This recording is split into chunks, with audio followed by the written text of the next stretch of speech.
الرحیم الحمد للہ رب العالمین والعاقبۃ للمتقین والصلاة والسلام علی سید الرسل وخاتم النبیین وآلہ واصحابہ اجمعین۔ یہ سورہ انعام کا باقی کا آدھا حصہ ہے، تقریباً 8ویں پارے کے آغاز میں، اور جانوروں کے متعلق، ان کا گوشت کھانے کے متعلق، اور اس کے علاوہ بہت ساری چیزیں مشرکین مکہ نے، بت پرستوں نے جانوروں کے ساتھ جڑی ہوئی تھی۔ کئی جانور اپنے بتوں کے نام وقف کر دیتے تھے، کئی کھیتیوں کا ذکر بھی ہے، کھیتیوں کے کچھ حصے اپنے بتوں کے نام وقف کر دیتے تھے کہ یہ ہمارے فلاں بت فلاں آستانے کے نذرانہ ہو گئے۔ تو اللہ تعالیٰ نے ان کی اس گمراہی کا ذکر کیا ہے کہ ان چیزوں کی، یہ سورہ انعام ہے نا، انعام کے معنی چوپاؤں مویشیوں کے، جو پالتو جانور ہوتے ہیں ان کو انعام کہا جاتا ہے۔ تو انعام کے متعلق جو بھی ان کی گمراہی بری باتیں تھیں، یا جو زمین سے کھیتیاں اگتی تھیں ان کے متعلق جو ان کی گمراہ کن باتیں تھیں، اللہ تعالیٰ نے ان کی یکسر تردید کر دی ہے، ان کی کوئی حقیقت نہیں ہے۔ اور پھر ایک خاص بات یہاں بتائی، چونکہ پہلے بات ہوئی ہے کہ اسلام ایک مکمل ضابطہ حیات ہے، زندگی کے ہر شعبے کو اور ہر موقع کو وہ ڈسکس کرتا ہے، اس کے بارے میں ہدایات اور رہنمائی دیتا ہے۔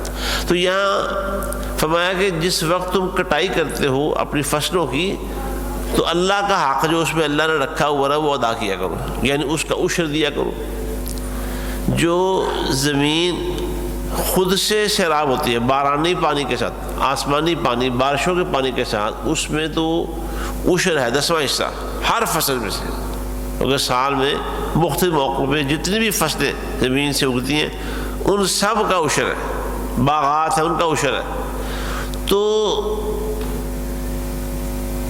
عشر دینا ہے، اور اگر پیسے دے کے پانی دیا جا رہا ہے، نہری پانی ہے اس کے پیسے ہوتے ہیں، موٹر چلاتے ہیں اس کا بل ہوتا ہے، ڈیزل انجن چلاتے ہیں اس پر ڈیزل خرچ ہوگا آپ کا۔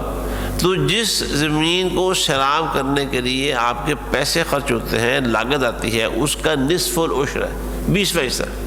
تو اللہ نے فرمایا کہ جس دن تم نے کٹائی کرنی ہے نا، وَآتُوا حَقَّهُ يَوْمَ حَصَادِهِ، اسی دن تم نے اس میں سے اللہ کا حصہ نکال دینا ہے۔ اور یہ ضروری ہے، جتنی بھی قسمیں ہیں مالوں کی، سونا ہے، چاندی ہے، اس پر زکوٰۃ کے احکام ہے، اور اس کے علاوہ جو کمائی کاروبار کرتا ہے انسان، اس کے پاس جمع پونجی ہے، اس کا بھی زکوٰۃ ہے۔ الغرض جس چیز کا بندہ مالک ہے نا، اگر وہ زکوٰۃ کے نصاب سے نیچے چیزیں ہیں، بکریاں ہیں، بیڑے ہیں، اونٹ ہیں، گائے ہیں وغیرہ وغیرہ، تو سب میں زکوٰۃ ہے، سب میں اللہ کا حق ہے۔ جب اس مقررہ نصاب تک وہ پہنچ جائے تو کسی قسم کے مال کو اور کسی قسم کی تجارت کو وہ اللہ تعالیٰ نے اس سے مستثنا قرار نہیں دیا اگر وہ نصاب کو پہنچ جائے۔ لیکن شرح بڑی آسان رکھی ہے اللہ تعالیٰ نے۔ آج دیکھیں نا، آج ہمارے ہاں جو ٹیکسز ہیں، وہ جتنا کاروبار آپ کا بڑھتا جائے گا، ٹیکسز کی ریشو اتنی بڑھتی جائے گی۔ ہمارے ہاں بجلی کے بل ہیں، گیسز کے بل ہیں، پانی کے بل ہیں، جب اس مقررہ حد سے زیادہ آپ استعمال کریں گے تو آپ کو زیادہ بل چارج کرنا، آپ سے چارج کیا جائے گا، آپ کو ادا کرنا ہوگا۔ 200 یونٹ کا بل جو بھی ہے، جب اس سے 1 یونٹ بھی بڑھ جائے گا اس سے کئی گنا زیادہ بل بڑھ جائے گا۔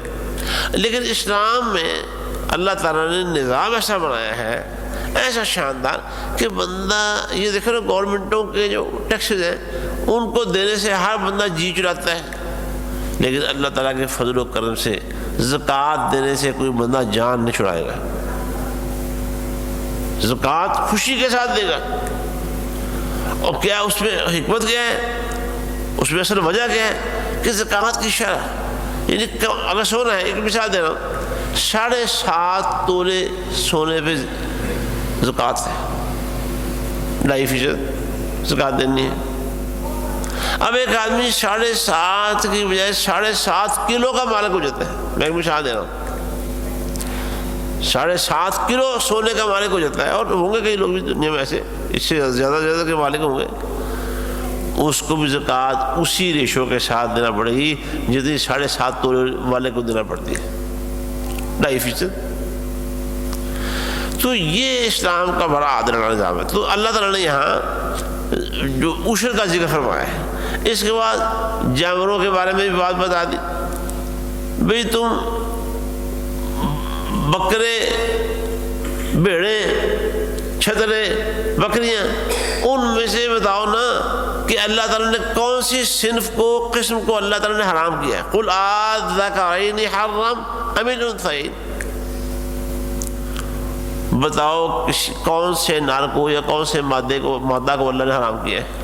اَمَّا اشْتَمَلَتْ عَلَيْهِ أَرْحَامُ الْأُنثَيَيْنِ، یا جو ماداؤں کے ہاں اولاد پیدا ہونے والی ہے ان میں سے کسی کو اس مادہ کی اولاد، اس بھیڑ کی اولاد، اس بکری کی اولاد اللہ نے حرام کیا، کوئی ثبوت تو رہو، کوئی دلیل تو رہو۔ اپنے پاس سے بے تک کی باتیں اڑاتے ہو، بے پر کی باتیں اڑاتے ہو۔ پھر اس طرح اس کے بعد گائے اور اونٹنی، ان کا ذکر کیا ہے، وَمِنَ الْإِبِلِ اثْنَيْنِ وَمِنَ الْبَقَرِ اثْنَيْنِ قُلْ آذَّكَرَيْنِ حَرَّمَ أَمِ الْأُنثَيَيْنِ، بتاؤ کہ دونوں قسموں میں سے کس کے نر کو یا کس کے مادہ کو، کس کے مذکر کو یا کس کے مؤنث کو اللہ تعالیٰ نے حرام کیا ہے، دلیل تو لاؤ، اور اس کی کوئی لاجک بتاؤ، کوئی وجہ بتاؤ کیوں حرام ہو۔ اور ان کے ہاں جو اولاد ہونے والی ہے قریب، اس میں سے کون سی اولاد حرام کی اللہ تعالیٰ نے، دلیل لاؤ، دلیل کوئی نہیں۔ اچھا پھر اس کے بعد ایک اور، نبی علیہ السلام سے پہلے چونکہ بنی اسرائیل میں انبیاء کی دنیا میں تشریف آوری، نبوت، رسالت اور وحی کا سلسلہ جاری تھا نا، تو یہ جو یہودی قوم تھی نا، یہ بڑے، یعنی ان کا ماضی بڑا خراب ماضی ہے، ہڈ حرام قسم کی قوم تھی۔ اللہ تعالیٰ ان پر بار بار احسان کرتا رہا، تو ان کی ہڈ حرامیوں کی وجہ سے اس کی مثالیں بڑی ہیں، قرآن بھرا پڑا ہے، میں اس کی طرف فی الحال نہیں جاؤں گا۔ اللہ تعالیٰ نے مختلف نبیوں کے ذریعے جو تورات میں اللہ تعالیٰ کا قانون تھا نا حلال حرام کا، وہ حالات کے مطابق بعد میں اور اس میں چینجنگ آتی رہی، تبدیلی آتی رہی، پابندی لگا دی سزا کے طور پر، یہ بھی حرام ہے، اور یہ کیا ہوا، کچھ ایسا گزرا، نہیں بندے بنے، کوئی اور چیز حرام کر دی، پھر اچھا یہ اللہ کے حرام کو اپنے اوپر کوئی نہ کوئی چور راستہ نکال کے حلال بھی کر لیتے تھے، اور اس وجہ سے ان پر اللہ کی لعنتیں بھی۔ اور پھر پتہ کیا ہوا، آخری بنی اسرائیل کے سب سے آخری پیغمبر کون ہے؟ ہاں جی، بنی اسرائیل کے سب سے آخری پیغمبر کون ہے؟ سیدنا عیسیٰ بن مریم علیہ السلام۔ ان کا ذکر تیسرے پارے میں ہوا ہے، انہوں نے کہا تھا وَلِأُحِلَّ الَّذِي کیسے وَلِأُحِلَّ لَكُمْ بَعْضَ الَّذِي حُرِّمَ عَلَيْكُمْ، کہ بعض وہ چیزیں تم پر حرام ہو گئی تھی میں تم پر وہ حلال کرنے آیا ہوں، یعنی تورات میں وہ حلال تھی، پھر گاہے بگاہے ان کی خرابیوں کی وجہ سے انہیں ان کے گناہوں کی سزا دینے کے لیے پابندیاں رکھتی رہیں، یہ بھی حرام، یہ بھی حرام۔ تو پھر دوبارہ جب حضرت عیسیٰ بن مریم علیہ السلام تشریف لائے تو اللہ تعالیٰ نے تورات والی پہلی جو شریعت تھی، قانون تھا، اسے دوبارہ بحال کر دیا۔ تو یہ مطلب یہ ہے کہ حلال و حرام صرف اللہ کے پاس اس کا اختیار ہے۔ اس کے بعد ایک اور بڑی خاص بات یہاں سیدنا عبداللہ بن مسعود رضی اللہ تعالیٰ عنہ بیان فرماتے ہیں کہ جو شخص اللہ تعالیٰ کی 10 وصیتیں پڑھنا چاہتا ہے نا، وہ سورہ الانعام کی یہ آیتیں پڑھ لے۔ اللہ کی 10 وصیتیں، 10 چیزوں کو یہاں ذکر فرمایا ہے۔ وہ 10 چیزیں کیا ہیں؟ فرمایا پہلے تو یہ ہے کہ شرک حرام ہے، اللہ تعالیٰ نے شرک ہر قسم کا چھوٹا بڑا ظاہری پوشیدہ حرام۔ دوسری بات یہ ہے کہ والدین کے ساتھ ہمیشہ احسان کرنا ہے، ان کی نافرمانی حرام ہے۔ اس کی آگے شرائط قرآن نے بیان کی ہیں کہ اگر والدین شرک اور کفر کی بات کرتے ہیں یا اللہ اور اس کے رسول کی نافرمانی کی بات کرتے ہیں یا کسی ظلم اور حق تلفی کی بات کرتے ہیں، وہ ان کی بات نہیں مانے. یعنی جو اللہ کا قانون ہے اس کے کسی شک کی خلاف ورزی کی حکم دیتے ہیں وہ نہیں ماننا. لیکن عام دنیا میں ان کی ہر بات ماننی ہے، ان کی نافرمانی حرام ہے. بلکہ بڑا نیک بندہ ہو اگر وہ والدین کا نافرمان ہے تو وہ بندہ جنت میں نہیں جا سکتا. والدین کا نافرمان اللہ کی جنت میں نہیں جا سکتا. اچھا پھر فرمایا بچوں کو قتل نہ کرو. اچھا لوگ کیا کرتے تھے بھوک کے ڈر سے، میں تو غریب آدمی پڑا ہوں تو بیٹا ہو گیا بیٹی ہوگی ان کو قتل کر دیتے تھے، میں کھلاؤں گا کہاں سے. اور بعض لوگ قرآن 15 پارے میں ہے کہ ویسے ٹھیک ٹھاک ہوتے تھے لیکن وہ کہتے ہیں یار بندے کے حالات کا کیا پتہ ہے، کبھی کس طرح کے حالات کبھی کس طرح کے حالات. آج حالات ٹھیک ہے کل کو حالات خراب بھی ہو سکتے ہیں. بیٹا پیدا ہوا ہے جو ذبح کر دو اس کو یا قتل کر دیتے تھے. اللہ نے فرمایا اولادوں کو قتل نہیں کرنا. رزق ہمارے پاس ہے تمہارے پاس نہیں ہے. بے حیائی کا کوئی کام وہ ظاہری ہو یا پوشیدہ ہو اس کے قریب نہیں جانا. اور جس شخص کا قتل کرنا اللہ نے حرام کیا ہوا ہے اسے قتل نہیں کرنا. اور آخر میں فرمایا یہ اللہ تمہیں وصیت کر رہا ہے تاکہ تمہیں عقل آ جائے، تمہیں سمجھ آئے. وصیت اللہ کی وصیت. پھر فرمایا یتیم کے مال کے قریب نہ جاؤ مگر اچھے طریقے کے ساتھ. اچھا طریقہ کیا ہے؟ اس مال کی حفاظت کرنی ہے، یتیم کی کفالت کرنی ہے، مال کو بچانا ہے، اسے ضائع ہونے سے تلف ہونے سے بچانا ہے، بچا کے رکھنا ہے. اور جب وہ بالغ ہو جائے اس بچے کی یتیم بچے کی جانچ پڑتال کر کے گواہ بنا کے اس کا مال اس کے حوالے دے کرتے رہے. یتیم کے مالوں کی حفاظت کرنی. پھر اس کے بعد ہمارے اللہ تعالیٰ نے کہ ماپ اور تول میں انصاف کر دو. یعنی جو چیز تم نے ماپ کر دینی ہے یا تول کر دینی ہے اس پہ انصاف کرو. پھر فرمایا اس کے بعد کہ جب تم نے بات کرنی ہو نا عدل کی بات کرو اور اللہ تعالیٰ سے جو وعدہ کر رکھے ہیں وہ پورے کرو. اچھا جو عدل کی بات کہی اس میں خاص بات کی فرمائی کہ چاہے اس عدل کے سامنے اس کے مقابلے میں تمہارا کوئی قرابت دار کیوں نہ ہو، کہ سب سے زیادہ قرابت دار کرو اس سے دیں. سب سے زیادہ قرابت دار والدین ہے. جب عدل کی بات قرآن نے کی ہے فرمایا عدل کی بات کرو چاہے تمہارے امر نفس کے خلاف ہو چاہے تمہارے والدین کے خلاف ہو. بات انصاف کی کرنی ہے، ڈنڈی نہیں مارنی چاہے ماں باپ بھی کیوں نہ ہو، ڈنڈی نہیں مارنی. اچھا پھر فرمایا اللہ تعالیٰ نے کہ اللہ تمہیں وصیت کرتا ہے تاکہ تم سمجھو. آخر میں فرمایا کہ میرا یہ راستہ سیدھا راستہ، اس راستے کی پیروی کرو اور پگڈنڈیوں پہ چھوٹے موٹے راستے دائیں بائیں ان کے پیچھے نہ جانا، ان پر نہ نکلنا. اللہ کے نبی علیہ السلام نے اپنے ہاتھ سے ایک لکیر لمبی کھینچی فرمایا یہ صراط مستقیم ہے. پھر اس کے دائیں بائیں چھوٹے موٹے خط اور لائنیں لگائیں فرمایا یہ پگڈنڈی ہے، ان پگڈنڈیوں پہ نکلو گے آگے شیطان ہے اور شیطان گمراہ کر لے گا. اس پہ نہ چلنا، یہ سیدھے راستے پہ چلنا. یہ 10 وسیلے. اچھا اس کے بعد اس صورت کے آخر میں ایک خاص بتائی کہ ایک مومن کی زندگی ساری کی ساری پوری زندگی کی خوشیاں اور خدا نخواستہ اگر وہ پریشانیاں بھی ہوں سب موقع پر حتیٰ کہ اس کی موت خود موت بھی وہ اللہ کے نام پر ہونی چاہیے. ان صلاتی و نسکی و محیایا و مماتی للہ رب العالمین. یہ سبق اس سورت کے آخر کا سبق ہے. آگے سورت شروع ہو رہی ہے سورہ آراف اس لیے اس میں آراف کا لفظ ہے. آراف ایک مقام ہے جنت اور جہنم کے درمیان، اس کا ذکر یہاں ہوا اس لیے اس کا نام آراف.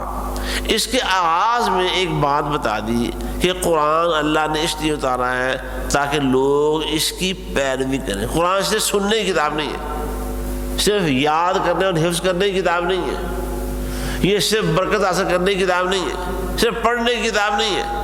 قرآن کتاب ہدایت ہے، گائیڈ بک. یہ اسکولوں میں بچے پڑھتے ہیں تو ان کو ٹیچرز کہہ دیتے ہیں یہ گائیڈ بک لے کے آؤ.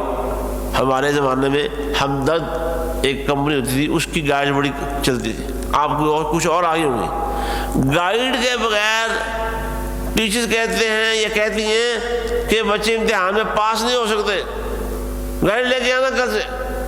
ماں باپ سے کہتے ہیں اس کو گائیڈ لے کے دے، اس کو آتا ہی کچھ نہیں ہے۔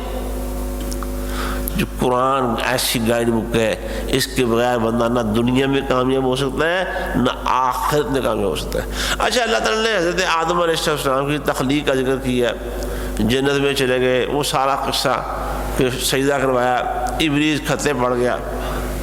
وہاں بھی اللہ نے یہی بات کہی، جنت میں تھے تو اللہ نے کہا ساری جنت تمہارے سامنے کھلی ہے، کھاؤ پیو کھلا کھاؤ، کوئی پابندی نہیں، بس یہ درخت اس کے قریب نہیں آنا اور دیکھنا یہ تمہارا دشمن تمہارے پیچھے پڑا ہوا ہے، اس کی بات نہیں ماننی، کہیں یہ تمہیں جنت سے نکلوا نہ دے۔ لو، پھر آخر وہی ہوا کہ آدم علیہ السلام اس کی چکنی چپڑی باتیں اور جس روپ میں اور جس انداز میں آ کے وہ باتیں کرتا رہا ہے، اس کے جال میں، اس کے دام میں پھنس گئے، اسی بات مان بیٹھے تو جنت سے نکال دیے گئے۔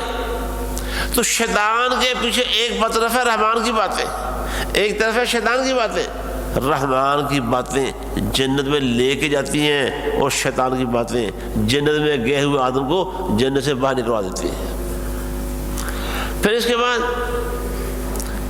آگے اللہ تعالیٰ نے جنت اور جہنم کا جب موقع آنا ہے، وہاں جنتیوں کو جب اللہ تعالیٰ نے جب وہ سندیشے ملنے ہیں نا جنت میں آنے کے، جنت کے سرٹیفکیٹ ملنے ہیں اور جنت کے راستوں پر چلنا ہے، تو انہوں نے اللہ کا شکر ادا کرتے ہوئے کہنا ہے یا اللہ تیرا شکر ہے کہ تو نے ہمیں یہ جنت کا راستہ دکھا دیا ہے، الحمدللہ الذی ہدانا لہذا۔ یاد رکھیے کوئی شخص بھی اپنی محنت سے اپنے عملوں سے جنت میں نہیں جائے گا، لیکن اس کا مطلب یہ نہیں ہے کہ اپنے عملوں سے جنت میں نہیں جانا تو پھر عمل کرنے کا کیا فائدہ۔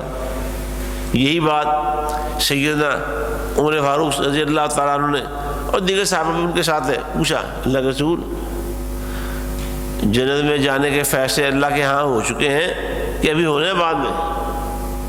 فرمایا یہ فیصلے تو ہو چکے ہیں۔ تو انہوں نے پتہ کیا پوچھا، ففیم العمل، اللہ کی مجھے اتنی محنت، اتنے عمل، یہ جہاد، یہ ہجرت، یہ فلاں، یہ کیوں ہے، کس لیے؟ فرمایا اعملوا، عمل کرتے رہو، عمل کرتے رہو، فکل میسر لما خلق لہ، جس نے جہاں جانا ہے اس کا جو ٹھکانا ہے اسے اس کے عمل کی توفیق مل جائے گی۔ تو صحابہ عمل کرنے لگ گئے، عمل نہیں چھوڑا، لیکن یہ کہنا کہ میں اپنے عملوں سے جنت میں جاؤں گا نہیں، عمل کرنے کے بعد بھی یہی کہنا ہے کہ میں جنت میں اللہ کے فضل و کرم سے جاؤں گا۔ تو وہ کہیں گے یا اللہ تعالیٰ شکر ہے کہ تو نے ہمیں جنت کا راستہ دکھا دیا، ورنہ ہم کون تھے جو جنت کا راستہ دیکھتے۔ غزوہ خندق کے موقع پر نبی علیہ السلام یہ بات کہتے تھے، اللہم لولا انت لما اہتدینا ولا تصدقنا ولا صلینا، اللہ اگر تو ہمیں ہدایت نہ دیتا، ہمیں یہ ہدایت، یہ دین کا راستہ کبھی نظر آتا ہی نہ ہم میں سے کوئی شخص صدقہ کر سکتا اور نہ ہم میں سے کوئی شخص کبھی نماز ہی پڑھ سکتا۔ یہ آج ہم مسجد میں بیٹھے ہوئے ہیں، یہ اللہ کے فضل و کرم سے بیٹھے ہوئے ہیں، اور جو لوگ اب بھی اپنی دنیا کے کاروبار، دھندوں، مصروفیات، محفلوں، بیٹھکوں میں بیٹھے ہوئے ہیں، اللہ تعالیٰ گھر چھوڑ کر، تراویح چھوڑ کر، نمازیں چھوڑ کر اللہ کی قسم بڑی محرومی کا وقت گزار رہے ہیں۔ یہ بڑی شومی قسمت ہے ان کی کہ انہیں اس کی توفیق نہیں ہو رہی، یا مسجدوں میں آئے 2-4 دن تو پھر مسجدیں چھوڑ کے باہر نکل گئے۔ اس کے بعد اللہ تعالیٰ نے قریش مکہ کو یہ بات بتائی، اصل میں وہ ان میں تکبر بڑا تھا، تمرد بڑا تھا، اللہ کے نبی علیہ السلام کے باتوں کے مقابلے میں ہٹ دھرمی بڑی تھی۔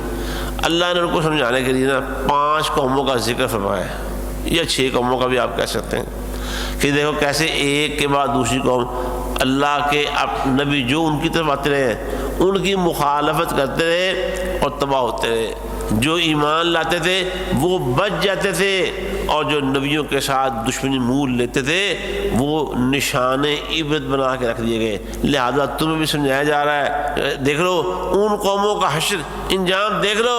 اگر تم نے اللہ کے نبی کی مخالفت اور دشمنی نہ چھوڑی تو تم بھی ان کی طرح نشان عبرت بنا کے رکھ دے جاؤ گے. اللہ ہمیں قرآن سمجھنے کی، قرآن پر عمل کرنے کی اور قرآن کو اپنا اوڑھنا اور بچھونا بنانے کی توفیق عطا فرمائے. وآخر دعوانا ان الحمد للہ رب العالمین.